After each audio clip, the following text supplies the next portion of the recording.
Today, we're going to be talking about a really important, incredibly important subject that honestly it's pretty terrifying. AI is advancing at an unbelievable pace. And unfortunately, criminals are finding ways to use that technology to harm our kids. And we're going to talk about what they're seeing, how AI is changing these crimes, and what parents, need to know, and importantly, how we can just protect our children. Hello, horror fans. It's me, Kylie, and today on the Horrorcraft Podcast, I have one of the many talented minds from the Horror Dadz Productions, Michael Rock. How are you doing, Mike? I'm doing fantastic. Thank you for inviting me on your podcast. Absolutely. Today, we're going to be talking about a really important, incredibly important subject that honestly it's pretty terrifying. AI is advancing at an unbelievable pace. And unfortunately, criminals are finding ways to use that technology to harm our kids. This will be our second episode in our series that I've started just about AI and aiding and helping spread like the good, the bad, the ugly, and just informing people because there's a lot of misinformation out there. And you recently just retired from law enforcement and you have experience with dealing with child just exploitation. Correct. And we're going to talk about what they're seeing, how AI is changing these crimes, and what parents, need to know, and importantly, how we can just protect our children. Mm-hmm. So without further ado, we're going to get started.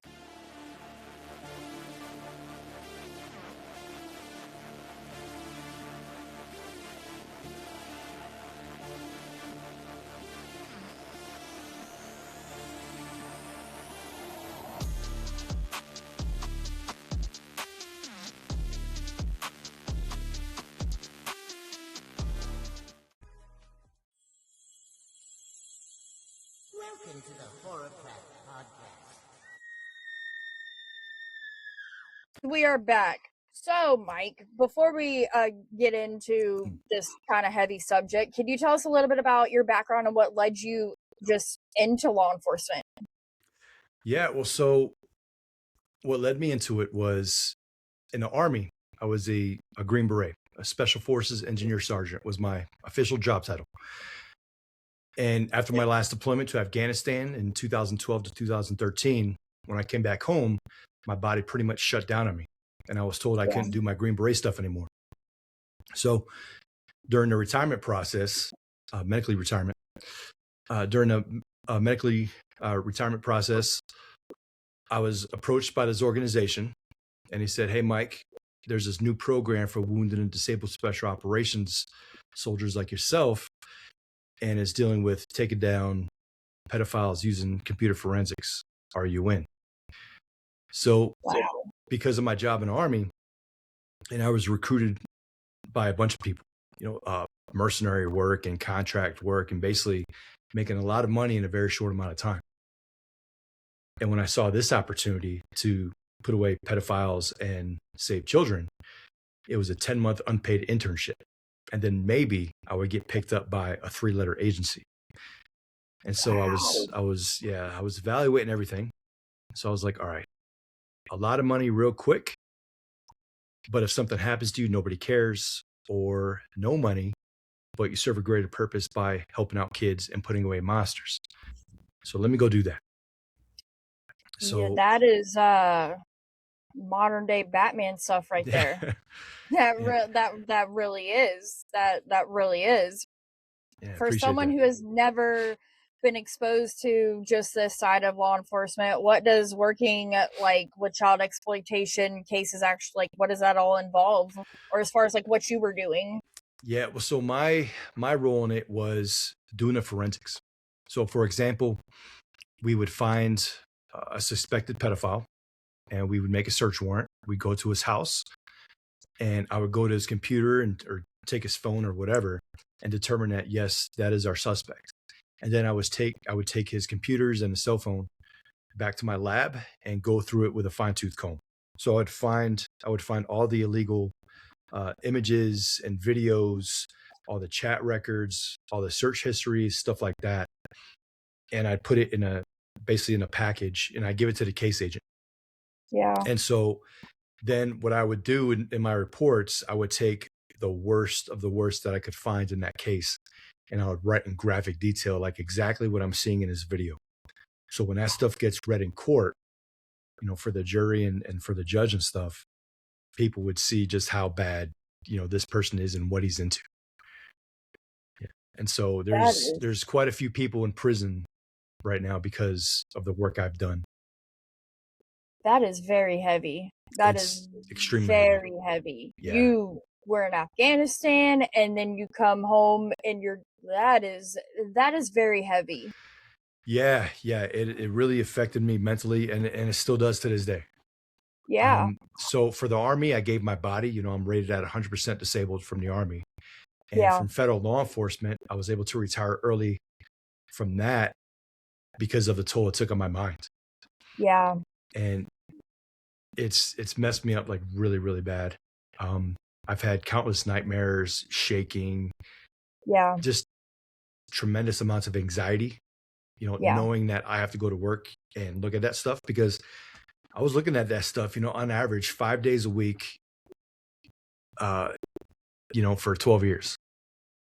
Well, and you have to even you probably had to like look at these certain things more than once just to be able to get all of the details of what was in these images and these things. Yeah. So that way, the judge, prosecutor, defense attorney, jury can have what they need to be able to prosecute and sentence somebody. Yeah. So one case might have, something like 50,000 images of child sexual exploitation and maybe 2,000 videos. And so we have ways to kind of whittle that down, but I would still have to go through all of it, and see it all. And we're talking anywhere from, seeing kids sexually exploited and abused from still being in a hospital after just being born to, 17.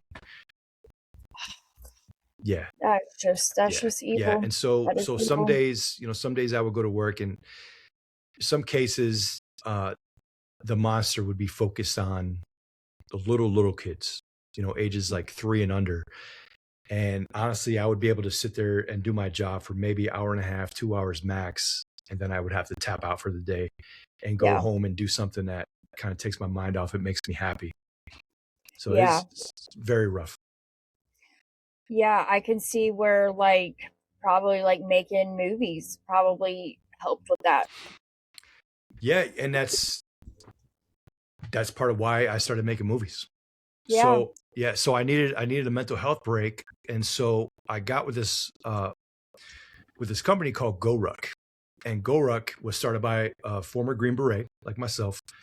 And it started off as a gear company, but then they started taking out civilians and teaching them things like military history and survival skills and stuff like that, all while under heavy amounts of weight, 100-pound sandbag and stuff, from anywhere from like 6 hours to 24 hours. And so I became a cadre for those guys. All the cadre for that company are current or former military special operations. So Green Berets, Navy SEALs, Army Rangers, stuff like that. So I did that for like 5 years, and that really helped my mental health. But because my body's so broken, even hiking, a couple of miles with no weight on my back was messing me up really bad. So I had to retire from that. But I needed something that had nothing to do with my job for that mental balance. Yeah. And so, absolutely. Yeah. So, I thought about it. I was like, wait, you know what? This whole time I'm this cadre, I'm pretending I'm a different character. Yeah. So let me try acting. Right. And so I started acting on stage, doing plays. And then I transitioned to acting in movies. And then after a little while, I was like, let me try to make my own stuff. Yeah. And the very first thing I made with my stepdaughter, Willow, we won a local short horror competition. We won for audience choice and best bad guy. I was like, okay, I think I might have something here. And it just continued on from there. So I do a little bit of acting and a little bit of directing and movie making and stuff. And it's helped me out a lot. That's awesome. I love that. That's just another way of just how horror and movies can be so healing when you just have experience really horrific things. A lot of people don't really understand that or see it that way, but like we just have had countless, I mean, from my own experiences, I can definitely say that horror's got me through the most difficult moments of my life, but just so many people that we've had come on, and even my best friend and my co-host, like movies and horror is what has gotten us through very hard moments in life. Yeah. So how has AI changed the landscape of child exploitation? Man, since I first started, with that job, that child exploitation job in 2012. I'm sorry, 2014 until just recently. And a good amount of things have changed, the advances and stuff of AI. So before, if an AI generated image of, say, an 8-year-old doing terrible things would come across my screen, I would know right away, okay, that's computer generated. Got it. Yeah. And now I've encountered cases where I've had to sit there and I've had to go really, really close to the screen and actually study the image, whatever image is shown on the screen, and try to determine, is this real or is this AI? Yeah. Because sometimes it is so hard. It is so hard. So a lot of these monsters, what they've done is they found AI programs and stuff that generate very explicit images and videos of children that looks completely real. Right. Now, are these programs that they're using, are these like just available programs that are like out there, or is like they're just somebody that is into this stuff, that is into IT and like building these programs, or are they like, say, like ChatGPT? Well, I don't know, maybe not. I know OpenAI has had issues with this stuff. Yeah. Well, so your bigger programs, ChatGPT, OpenAI, stuff like that, thankfully they have like regulations, on what they can and can't make. Even if you send an image to, say, ChatGPT, and you say, hey, put this adult female in a t-shirt and a thong, that's still sexually explicit, and it won't do that. Yeah. So, I mean, people have created their own, really smart pedos have created, their own programs, but there's also programs out there that if you look hard enough, you can find. Of course, I'm not going to go out and tell how you can find these, but yeah. So if somebody really wants to, like, they're going to do it. Right? Yeah. And at first it was not illegal. It was not illegal. Yeah. And some of these people, they would make the excuses like, well, me doing this is better than getting the real thing. It's kind of like an alcoholic drinking a non-alcoholic beer, right? Like they're getting a little taste, right? But it's still not the exact same thing. Yeah. But fortunately, laws have been passed, and they differ from state to state. Yeah, I looked up Ohio's stuff and everything like that. And so I can't really talk about exactly what is legal and illegal, but a lot of places it is illegal, right? Yeah. AI generated child pornography is illegal.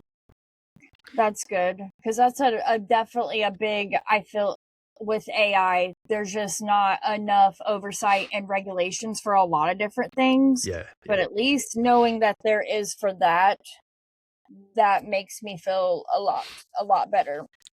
Yeah. Now, sadly, even some of the attorneys and stuff out there, like district attorneys and everything, even they don't fully understand the laws completely because it's still relatively new. Right? Yeah. Like for example, I worked on a case. We had a search warrant for this guy's house, and he was a previously convicted sex offender. Well, we went to his house. I looked through his phone, and he had all AI generated child pornography. So we called the attorney, and he told us to let him go. And it was definitely illegal, but he still said, "Hey, let him go, because we don't have enough." and it's like, yeah, so stuff like that, like, it really pissed me off. It really pissed me off. We had this guy dead to rights, and we Yeah. had to let him go. So it's going to take a little bit for the legal system to really catch up, but thankfully, stuff is being made more available out there, and more more laws are coming and stuff like that, and harsher punishments, and because it is terrible, and another thing that people do with this AI stuff is they might see a kid, say like a 10-year-old girl, they might take a picture of her, and she's fully clothed. Well, Yeah. they'll take her face and they'll do what's called a deep fake, and they'll make her nude, or they'll make a video with her face and stuff like that. Unfortunately, again, that stuff is illegal. Even as far as doing that stuff with an adult is illegal. Yeah. I mean, I remember I will be 34 in a couple months, or 35 in a couple months.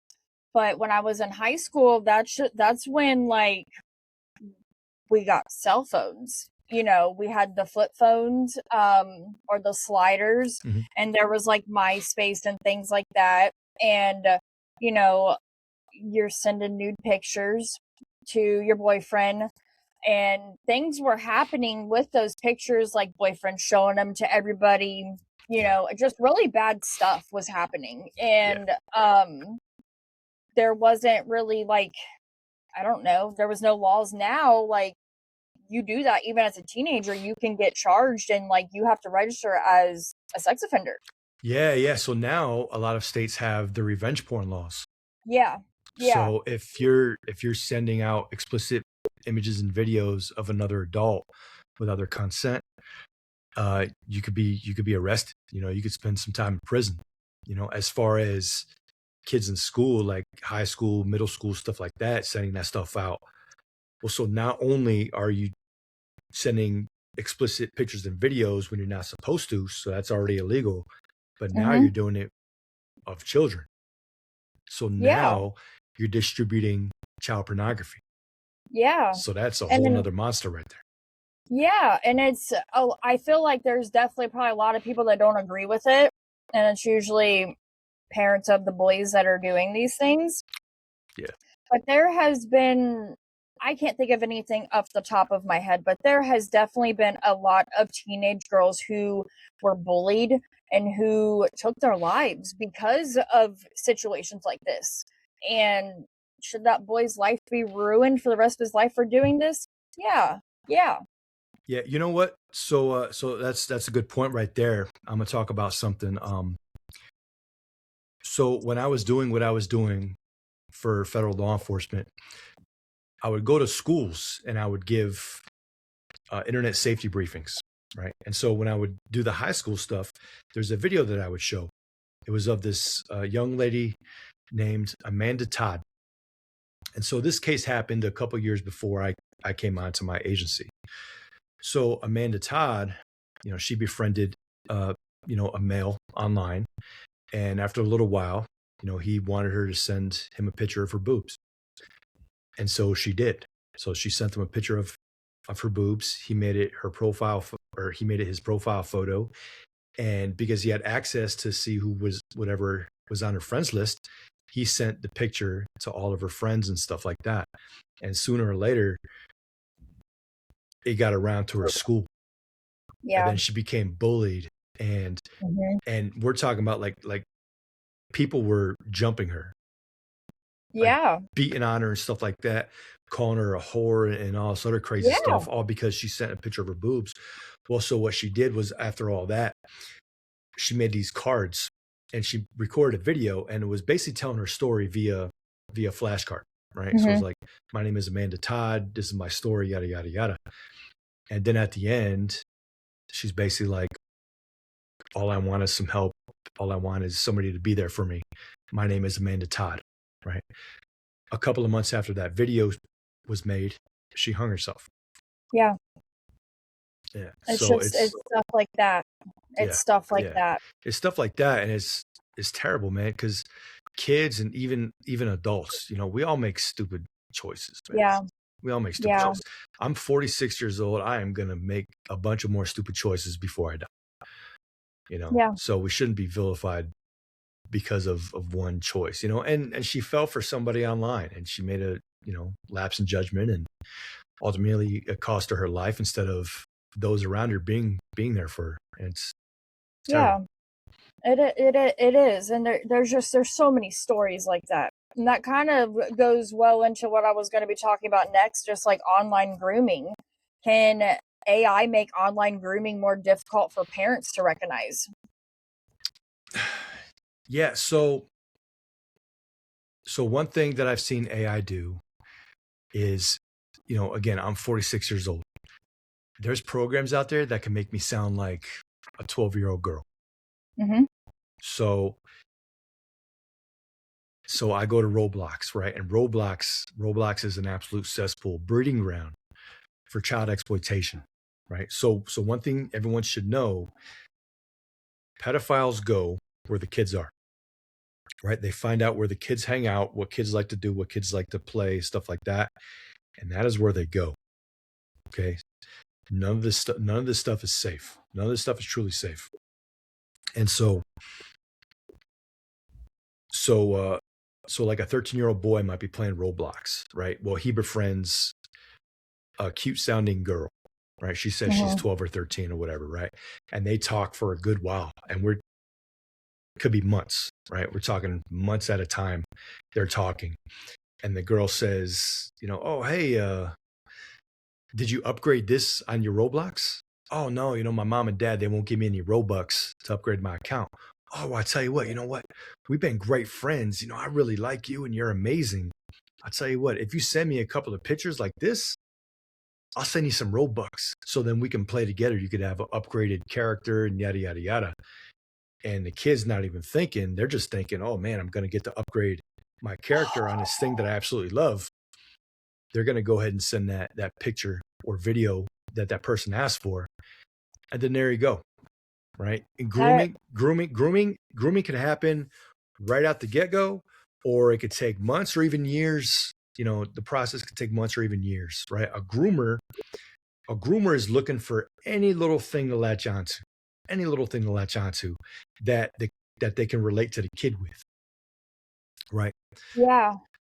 For example, that's terrifying. My son plays Roblox, and I know that there are things that have been going on with Roblox.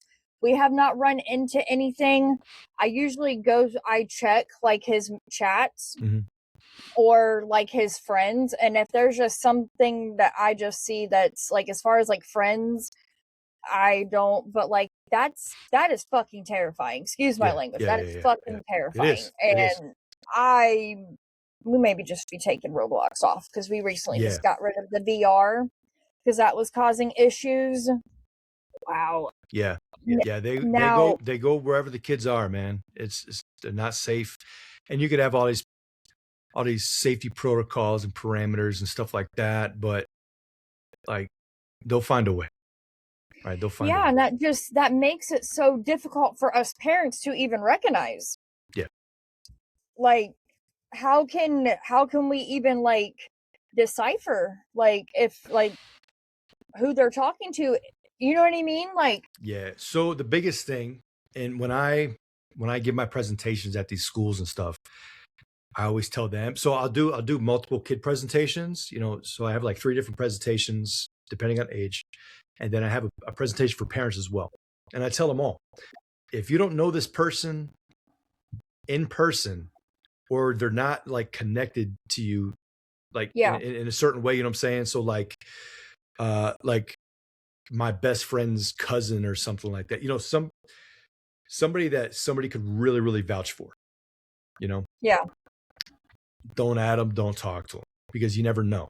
Right. And so say example on Snapchat, we all likes and followers and all that jazz. But if a 15-year-old kid has 2,000 followers on Snapchat, they don't know those 2,000 people. I promise you, some of those 2,000 people are posing as somebody that they're not. Yeah. And they're looking for that little bit of information that they could use against that kid as a weapon and get what they want from you. I remember like MySpace days, and just I think of all of the people I was friends with on there and the conversations I had with a lot of boys that like some were definitely older than me, some I'd never met. I recently, like a year ago, found one guy I talked to on MySpace. I thought he was a catfish or fake, but he was actually real and only like a couple years older than me. But like, that's just terrifying stuff.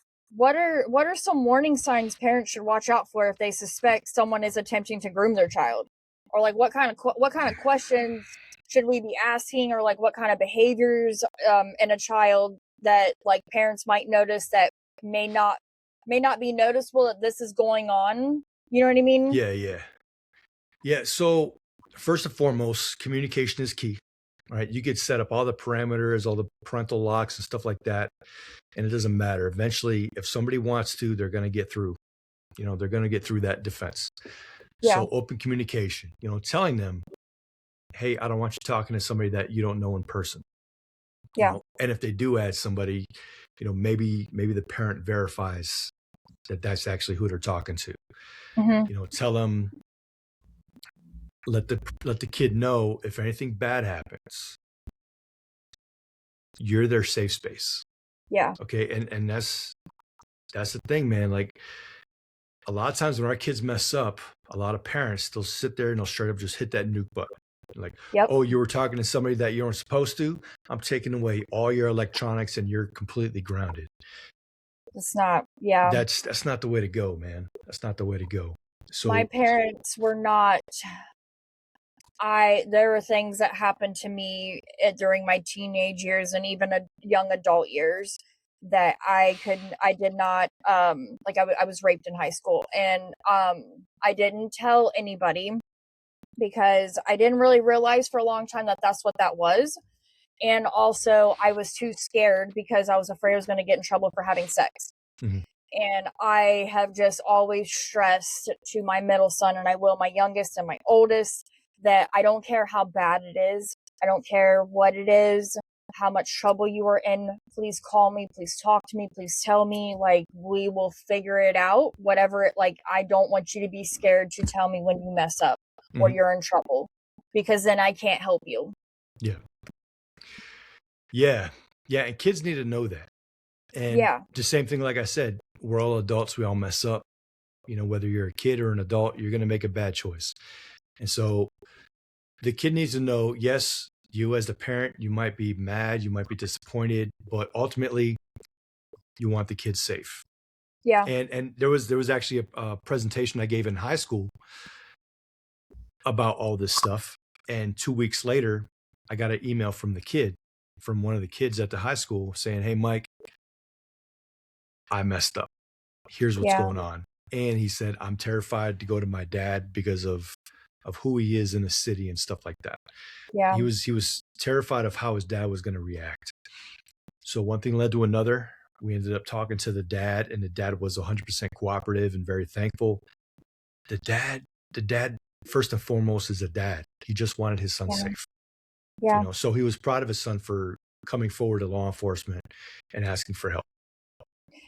So because we find that so much in teenagers that end up making horrible decisions that set the trajectory of the rest of their lives, and it's because they didn't go to someone like, hey, I messed up, I need help, how do I get out of this? And this kid, he was a great student, and what he was doing was he started to steal money because he sent a picture that he shouldn't have, and then this person used it against him. I have access to all your friends, and I know where your parents work, and I know what school you go to. If you don't give me this amount of money, I'm gonna post it into the real world.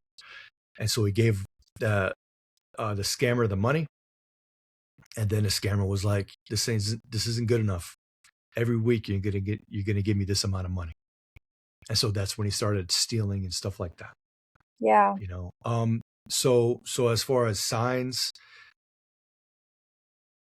any big change in their demeanor and how they're acting and stuff like that, if normally your kid is on a phone or on their computer or something like that, and when you walk by them, they just continue on doing what they're doing, right? We'll Mhm. say now you start walking by their phone or their computer, and then as soon as they see you or as soon as they hear you, boom, their screen goes black. Yeah. There might be something there. Okay. Yeah. There might be something there if there's a little bit more anger, or if their life changes to where it now revolves around online life. Like they don't want to go hang out with anybody. They're focused on their computer. And I've had Mhm. cases like that as well, where this guy basically owned all these girls online. And so everything that they did, these girls had to ask this guy permission, or he was going to blast all these pictures and videos out to, the school, like the school principal and their parents' work and all this other stuff. Yeah. Well, in a Thankfully sense, that guy's in prison. this is almost like cyber trafficking, cyber Yeah. human trafficking. Yeah. Really. Yeah. When you're getting into it like that, really. Yeah. That's terrifying. Yeah. Little things like that. It could also be random gifts too. Another thing that these guys will do is, this is just an example. So say a groomer starts talking to a 12-year-old girl, and they talk for months. The groomer is getting to know this girl, and one day the girl's acting different. And the groomer says, "Hey, I noticed you acting different. What's going on? What's wrong?" "Oh, well, my parents just told me that they're getting divorced, and I'm taking it really hard." Boom. That's his in, right? "Oh, Yep. you know what? My parents got divorced. Hey, I'm here for you. Hey, I tell you what, so we could communicate easier, right? Your parents aren't going to understand our relationship, but I'm here for you. Give me your address. I'm going to send you a cell phone, so then you can contact me whenever." Right. Yeah. So that's something that they can do, right? So if a kid randomly, if you see that they randomly have a brand new iPhone or something like that, ask where that new stuff came from. Especially if they're kids, they don't have a job. They're getting something new from somewhere, right? Somebody's spending some money on them. How are they getting this? Yeah, I would be questioning immediately if there was just certain extravagant things like that being sent to my house. Like, what are you? No, who's sending you this? Now, if a teenager discovers, or even a kid, that someone is created or threatened or created an AI generated image of them, what should they do? I mean, obviously, go to their parents, law enforcement, of course. Yeah. So get as much details as possible. And I tell parents this all the time. If you discover any of this stuff at all, do not delete the evidence.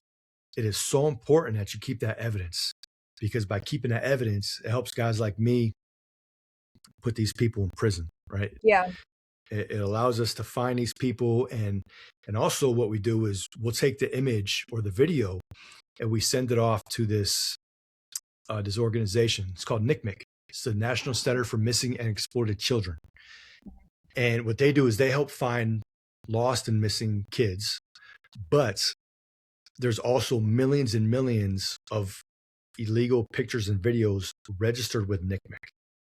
Okay, Yeah. so Gosh. what a lot of people don't understand is each picture and video has what's called a hash value.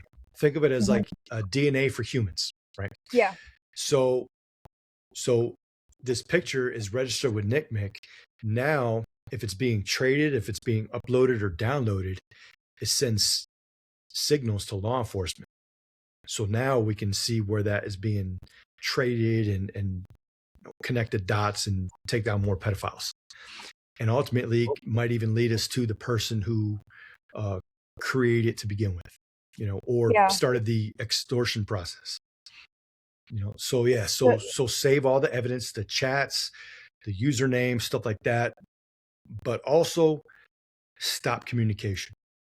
Even as a parent, stop communication with that person, because a lot of these guys are very good at what they do. Okay. So for example, a 45-year-old man who's been exploiting children for 20 years is a lot smarter at doing this stuff than a 13-year-old boy. Yeah. Right. So he's going to know how to push buttons and get certain reactions and stuff like that.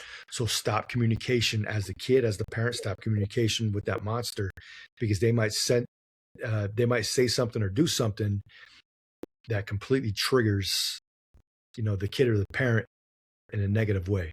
We're talking about kid might get scared, so he might make some more stuff. The parent might go rogue vigilante and wind up in prison, and all this other stuff, right? I feel like I would be that parent. It would be very hard to, and most people facing that situation, they would want to do the same thing, So people say stuff like, and I see online, pedophile gets arrested or something. Oh, they should just bury him and yada, yada, yada, yada, yada. And people have asked me, Mike, how do you not do bad things to these bad people? It's like, well, if I do bad things to these bad people, then I go to prison. Yeah. And less work gets done. Yeah. Right. Because there's not a lot of people like me that do what I do or what I did before I retired from that job. So the thing is, sadly, there's never going to be a shortage of work for the position I held, because this is a very big problem. So by just taking one person away from that realm, a lot of more people are going to be able to slip through the cracks. Now, how does I imagine, like, on like the good side, even just with AI, is AI able to help like track these people down and these images down? Yeah. So AI, everything that's created has a light side and a dark side. Yeah. AI in the exploitation realm definitely has a light side. Some of the light sides of AI is facial recognition, right? Mm-hmm. So we might get a picture or video that involves a child. We run our facial recognition software. We might see, that kid might be pulled up on like a website or something for their cheer team or their Facebook account or, whatever, right? So now we have this kid. Now we have the starting point. Okay, little Karen in Wyoming, let's find out about her. Let's hit up her parents and stuff like that.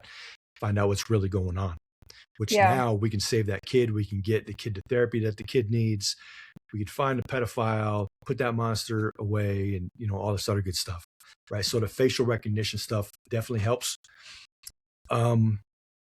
Another way it helps is it helps the people doing the forensics. So I might have a case where, say, there's like 500,000 images on their computer.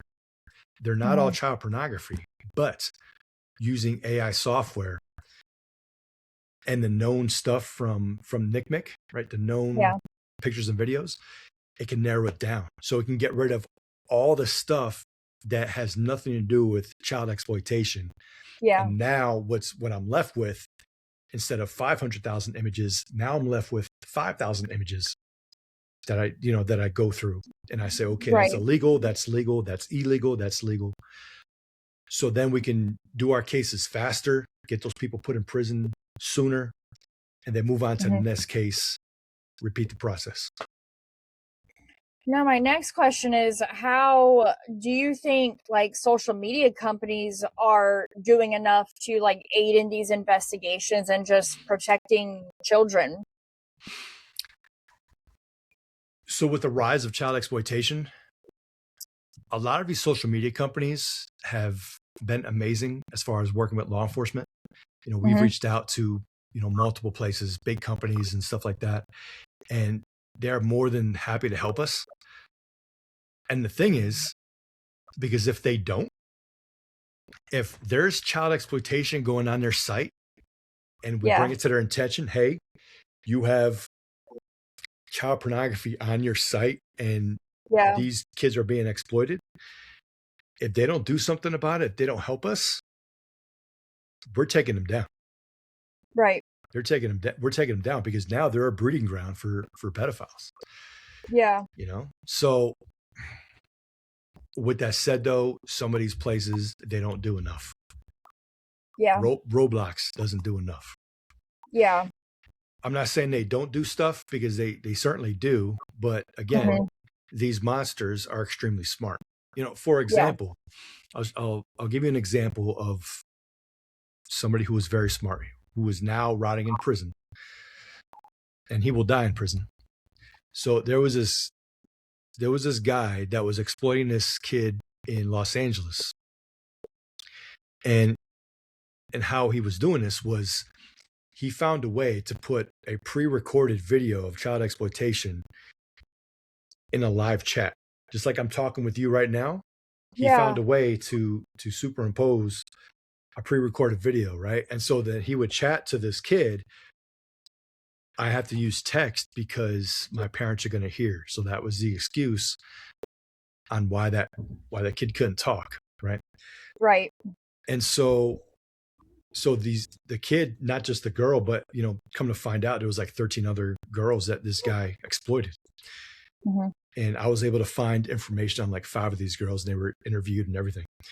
But that's what this guy would do.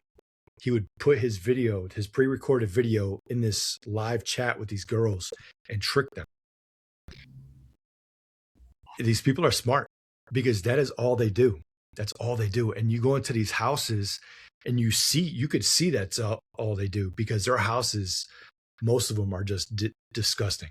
Yeah, I'd imagine. We're talking about these guys. These guys are so invested in their child exploitation, they don't even want to get up and go to the bathroom. So they're going to the bathroom in bottles and buckets in their room. They have tons and tons of trash all over their room, because they can't be bothered enough to put it in a trash can and take it outside. So from the time these guys wake up to the time they go to bed, that's what they do. And they do this for 10, 15, 20, 25 years. So they are extremely smart. So it's scary. The world is scary. It is. It is. I feel like it always has been scary, but it just keeps getting scarier, and it's because of technology. Yeah. And it's incredibly difficult raising children right now. Like, they're wanting to do these things and play these games and stuff, and they should be allowed to. Like, kids should be allowed to be kids, but the world just it says it differently. What concerns you the most about where AI and child exploitation could go over the next few years? What concerns me the most is the fact that, with all the deep fakes, so many lives are going to get ruined, because there's going to be full videos, with a kid or a teenager or whatever doing these sexually explicit things being passed around like baseball cards to these pedophiles and stuff like that. And then next thing you know, one of these kids is going to, try to get into movies, or try to get into politics, or simply just be normal and raise a family. And then all of his stuff is going to come to light. Oh, hey, I did some quick search, and I found, this person who's running for mayor, on this site, and it's not even her. Yeah. It's her face, but then it's completely AI generated. Well, it's more than an invasion of privacy. I don't even know what to call it, but someone's taking these images and doing these horrific things, and you don't even know it. Yeah. That's why I won't let my middle son, Julian, he wants to start a YouTube channel, and I'm just, nope, I'm not doing it. Like, there's just, people will go on YouTube and see videos of kids, and they do things with them. And even online bullying stuff, I'm not doing it. Yeah, online bullying. The parents, God, I still see this stuff happen. I still see this stuff happen where a parent will have like a cute little picture of their kid, because the kid's butt showing or something like that, little baby or whatever, and they'll think it's adorable, so they'll post it. Well, a pedophile gets a hold of that, and that's what they get off on. And now they're Yeah. taking that picture or video of that cute little kid's behind, or even, God, I've even seen people post private parts, Yeah, I like and the like the now they're booty, passing it little around. baby booty. That's okay, but the front, no, we don't need to do that. But like, you can't do that now. Like, you Exactly. can't. Yeah. You can't do that now. Yeah. And it's so hard because like you want to post pictures of your kids, but you have all this stuff to worry about, and it's just it's incredibly unfair. What gives you hope when it comes to just where we're at right now in society and like protecting children? What gives me hope is education. Yeah. Back in the day, again, I'm 46. Back in the day, we did not talk about this stuff. We did not talk about this stuff. Nowadays, it's out there. It's out there. Everybody knows what this stuff is now.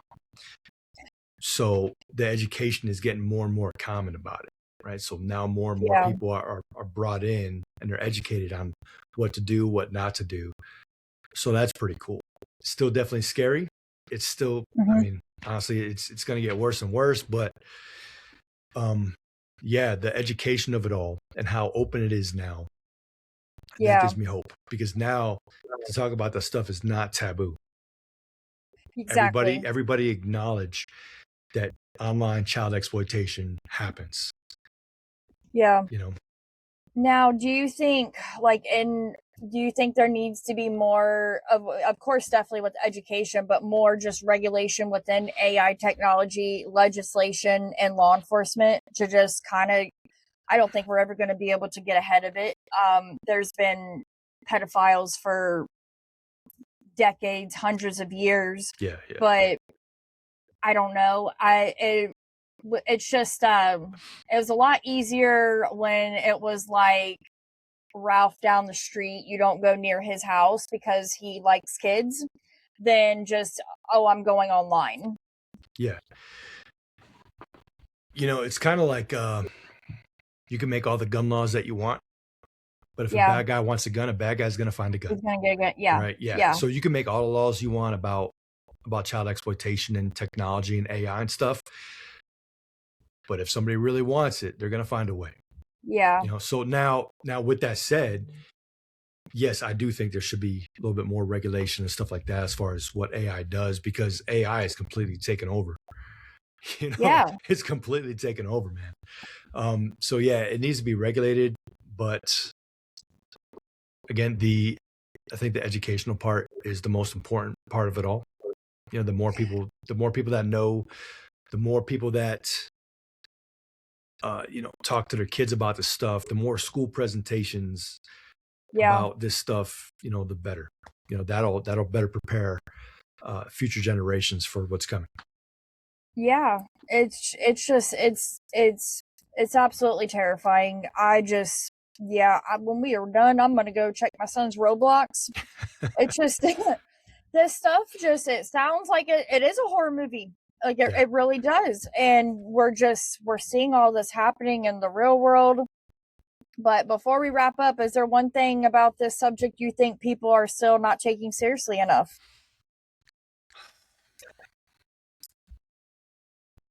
Yeah. People need to straight up, the best line of defense, they need to talk to their kids more. Yeah. As a parent, do your own research. Okay. Mm-hmm. Figure out what certain programs can and can't do. Yeah. Before you let your kids just go off on this stuff into this wild new world, you as a parent, download it yourself, play around on it, see what it can and can't do. Once you fully understand it, once you know how to set parameters and stuff like that, talk to your kid, set some rules in place, and then let them do stuff. Right? Absolutely. Education is the key. Open communication is the key. Absolutely. Well, Mike, thank you so much for coming on. This was, I'm blown away how just insane. I didn't know AI could get scarier. But please go follow Mike on all social media, and go watch all the Horror Dadz Productions movies on Found TV. But until next time, stay weird and stay spooky. Bye.